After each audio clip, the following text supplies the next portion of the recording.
Hello my dear students, आज आप सभी का बायोलॉजी मास्टर क्लासेस में स्वागत है।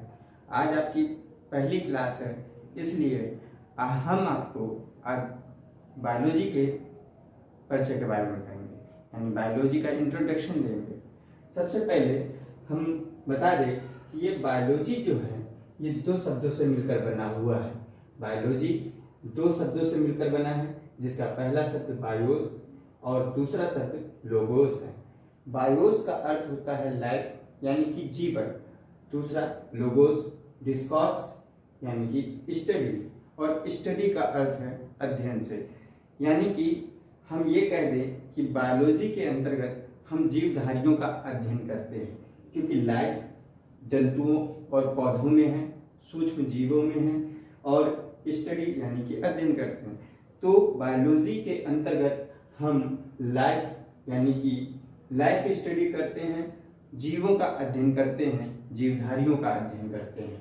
तो बायोलॉजी क्या है? तो जीव विज्ञान विज्ञान की वह शाखा है जिसके अंतर्गत हम सभी जीवधारियों का अध्ययन करते हैं। बायोलॉजी शब्द का प्रयोग सर्वप्रथम जो किया था वैज्ञानिक, वो लैमार्क एंड ट्रेविरेनस ने किया था सन 1802 में।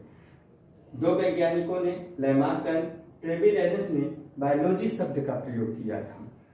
इसके बाद देखा जाए तो यहाँ पर बायोलॉजी जो है, ये बायोलॉजी के अंतर्गत हम दो शाखाएं को पढ़ते हैं। बायोलॉजी जो है इसके अंतर्गत दो शाखाएं हैं मुख्य रूप से। हमने अभी बताया कैसे यहाँ पर बायोलॉजी जो है वो जीवधारियों के अध्ययन को कहते हैं, और जीवधारी जंतु हैं, पौधे हैं, और इसके अलावा सूक्ष्म जीव भी है, यानी जिसमें जीवन है।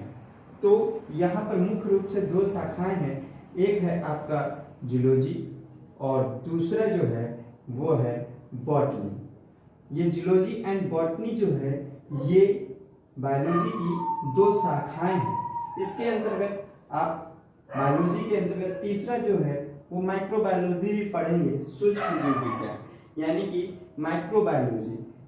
ये माइक्रोबायोलॉजी सूक्ष्म जीव विज्ञान है।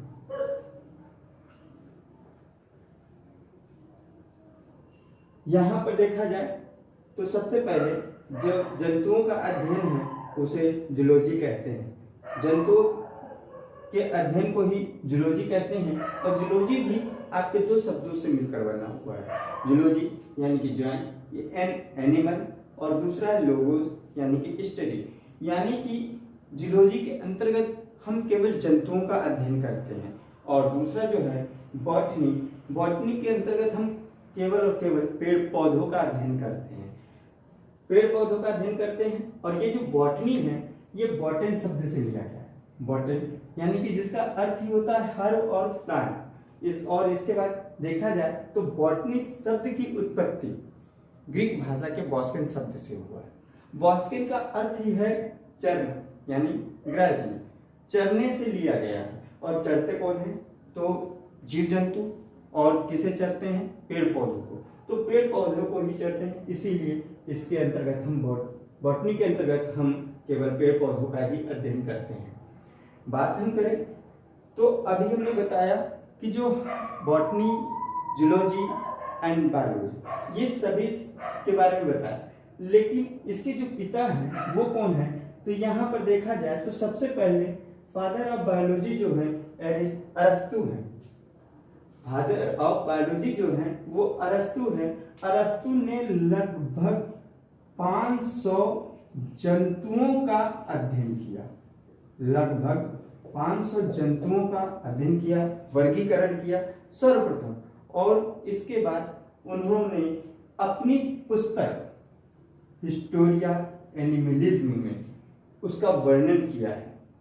इसी के कारण इसे फादर ऑफ जूलॉजी भी कहा गया, और जूलॉजी बायोलॉजी की एक शाखा है।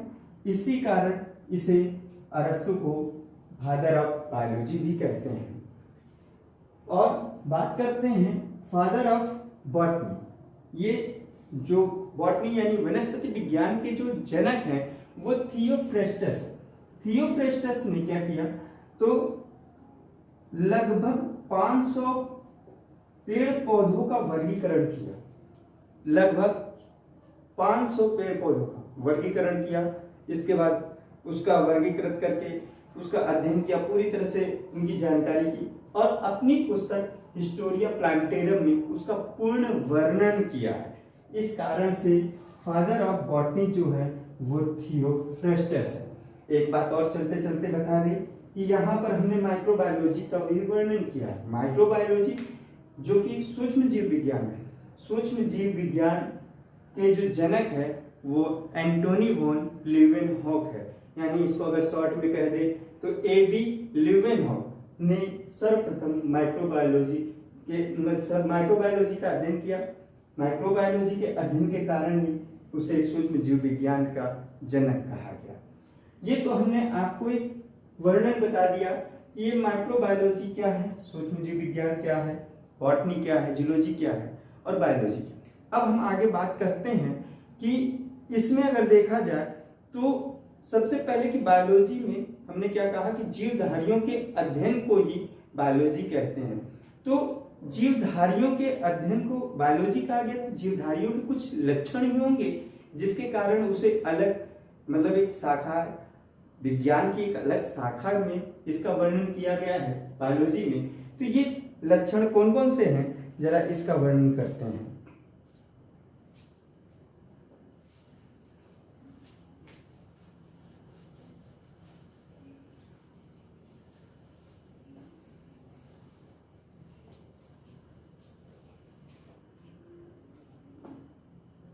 यहाँ पर अगर हम जीवधारियों के लक्षण के बारे में देखें तो कुछ लक्षण होंगे, कैरेक्टर होंगे जिससे पता चलेगा कि हाँ कि जीवधारी है क्या। जीवधारी के लक्षण क्या होते हैं? तो सबसे पहला लक्षण है कि जीवन चक्र। सभी जीवों में जीवन चक्र होता है, यानी सभी जीवों की एक निश्चित आयु होती है। सबसे पहले बात करते हैं कि जो जीव हैं वो उनका कहीं ना कहीं कभी ना कभी जन्म होता है और उसके एक निश्चित समय के बाद, एक आयु के बाद उसकी मृत्यु हो जाती है। और जब जीवों का जन्म होता है और मृत्यु हो जाती है, उसके बीच में वो बहुत कुछ उसके जीवन में होता है, जैसे कि उसके शरीर की वृद्धि और विकास होना, श्वसन, प्रजनन, इसके बाद देखा जाए तो वृद्धि, विकास, ये सारी क्रियाएं, ये सभी क्रियाएं जो होती हैं उसके जीवन काल में ही होता है। तो जब व्यक्ति या कोई पेड़ पौधा या सूक्ष्म जीव एक निश्चित समय में जन्म लेता है और एक निश्चित समय में इसकी मृत्यु हो जाती है, तो जन्म से मृत्यु के उपरांत में वो अपने ही जैसे संतान को भी उत्पन्न करता है। इसीलिए कहा जाता है कि प्रत्येक जीवों में जीवन चक्र होता है। दूसरा जो देखा जाए तो जीव द्रव्य क्या है? प्रोटोप्लाज्म। जीव द्रव्य यानी कि बात करते हैं प्रोटोप्लाज्म की।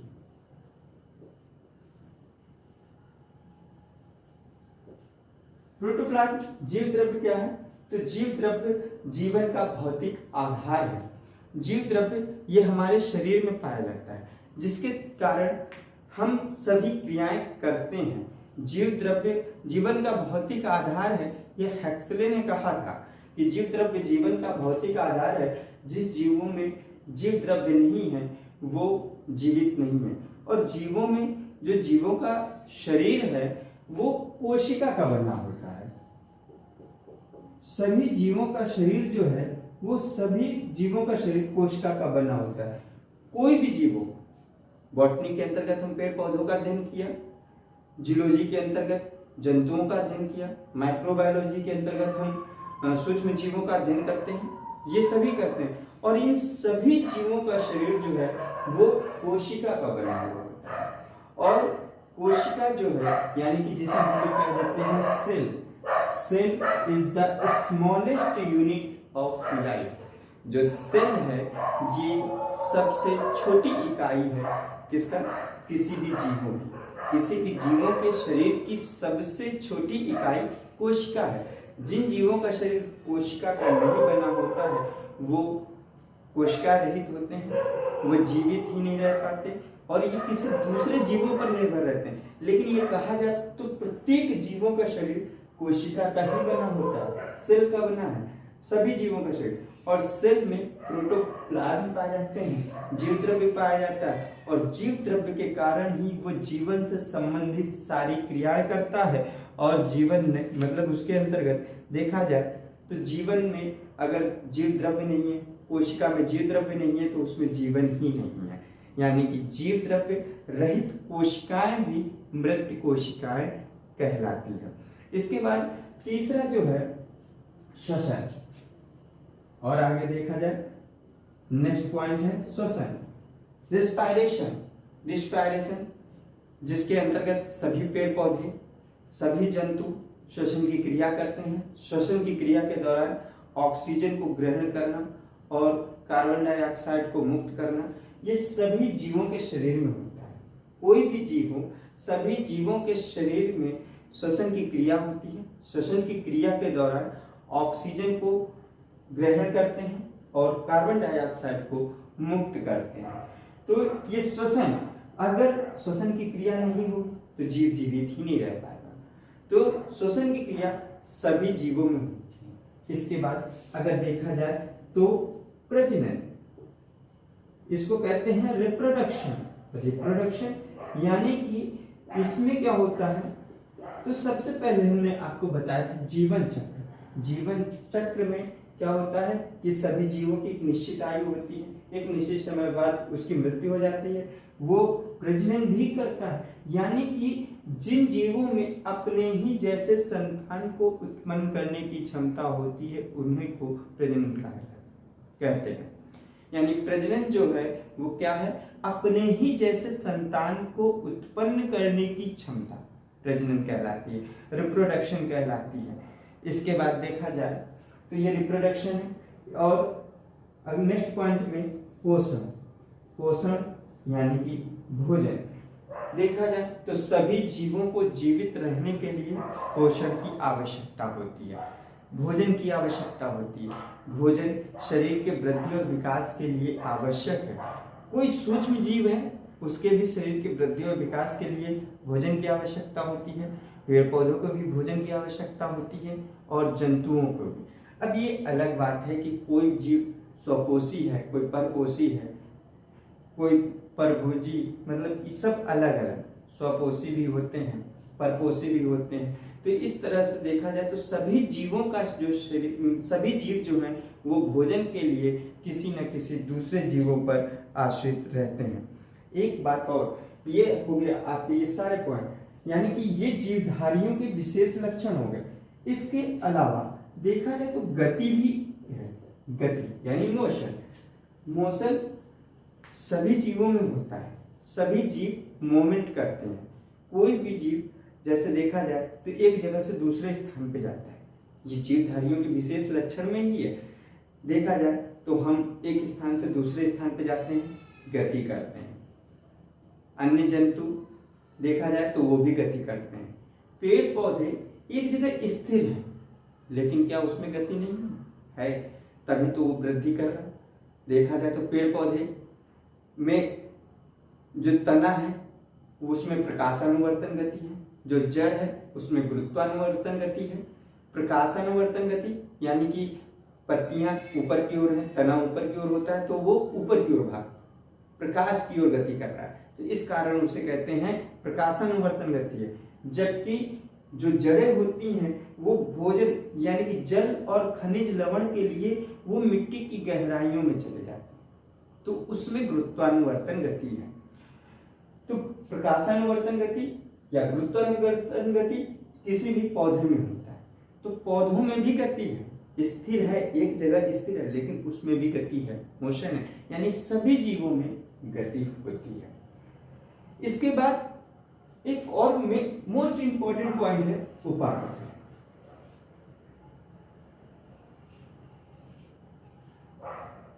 उपापचय जो क्रिया है ये सभी जीवों में होती है।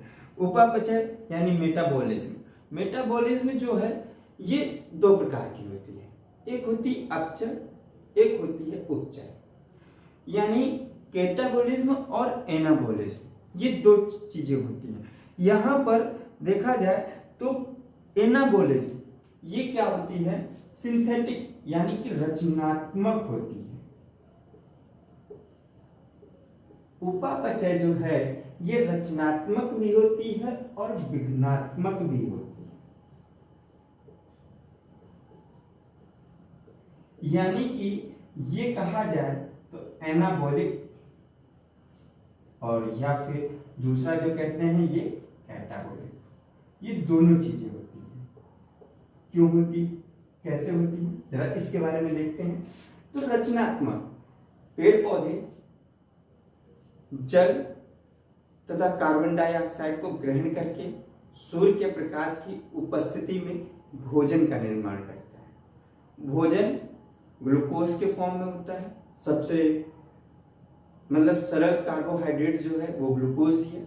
इसके बाद ये ग्लूकोज सुक्रोज के रूप में, यानी कि दो मॉलिक्यूल्स जब ग्लूकोज और मतलब कि ग्लूकोज हो गए, सुक्रोज हो गए, ग्लूकोज है, तो ये ग्लूकोज के 2 मॉलिक्यूल जब मिलते हैं तो सुक्रोज बनता है। फ्रैक्टोज, ग्लूकोज है, फ्रैक्टोज है, ये सब देखा जाए सबसे सरल मॉलिक्यूल्स, लेकिन ग्लूकोज का निर्माण हो और जब मोनोसेक्राइड्स यानी ग्लूकोज जो है वो मोनोसेक्राइड्स है, मोनोसेक्राइड्स जब आपस में मिले तो डाइसेक्राइड्स, 2 से अधिक मिले तो उसको ट्राइसेक्राइड्स, पॉलीसेक्राइड्स, इस तरह से जटिल कार्बनिक पदार्थों का निर्माण होता है। ये हो गया रचनात्मक क्रिया है, ये एनाबॉलिक। और उसी तरह से विघ्नात्मक कैटाबॉलिक क्या होती है, तो देखा जाए तो विघ्नात्मक यानी कि टूटना, टूटेगा क्या, जो पहले से बना हुआ है, पेड़ पौधे द्वारा बनाया गया जो भोजन होता है वो जब संगठित हो जाता है, एक जगह एकत्र हो जाता है, तो वो किसी जटिल फॉर्म में एकत्रित हो जाता है। जब जंतु उसको ग्रहण करते हैं, यानी जैसे हम लोग भोजन ग्रहण करते हैं, तो भोजन में सभी प्रकार के पोषक तत्व होते हैं, प्रोटीन, कार्बोहाइड्रेट्स, विटामिन, ये सारी चीजें होती हैं, वसा है। लेकिन ये सब एक देखा जाए तो ये सभी चीजें जो हैं वो मानव शरीर में जब पहुंचता है तो जटिल फॉर्म में होता है।